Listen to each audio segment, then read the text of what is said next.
Over the past 40 years, there have been over 150 X Men spin-off series, and over 700 one-shots and limited series.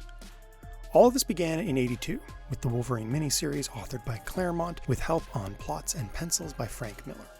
Since then, the X Men franchise has continued to subdivide and spread, seemingly unabated. For the sake of time, however, let's focus on the prominent ongoing spin-offs authored by Claremont during his time on the franchise. By the early 1980s, Uncanny X-Men had become quite dark, and Marvel wanted a junior X-Men book, something child-friendly to help diversify the audience. And Claremont obliged, despite reservations.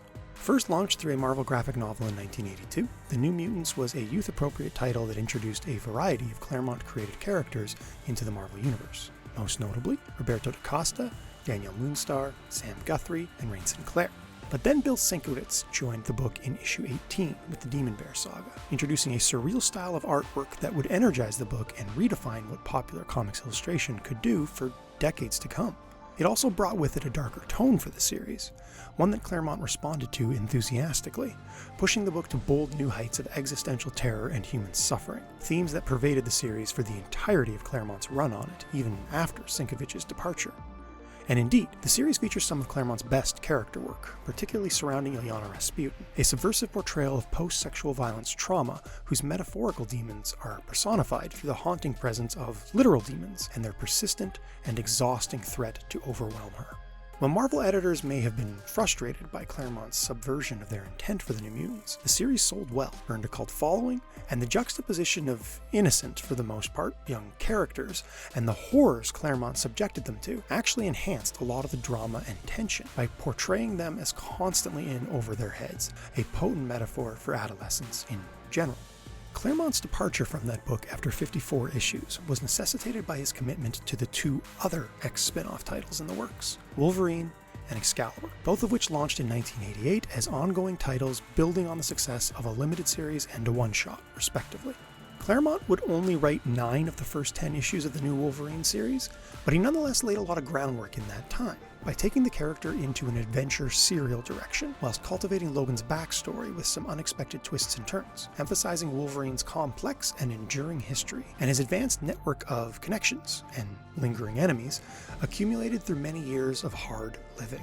At the same time, the genre shift of the character from superhero to samurai to serial adventurer helped establish a long-standing tradition of Wolverine as Marvel's most genre-diverse character, a malleable protagonist who can seemingly occupy the spotlight in whatever type of story a writer might wish to tell through him.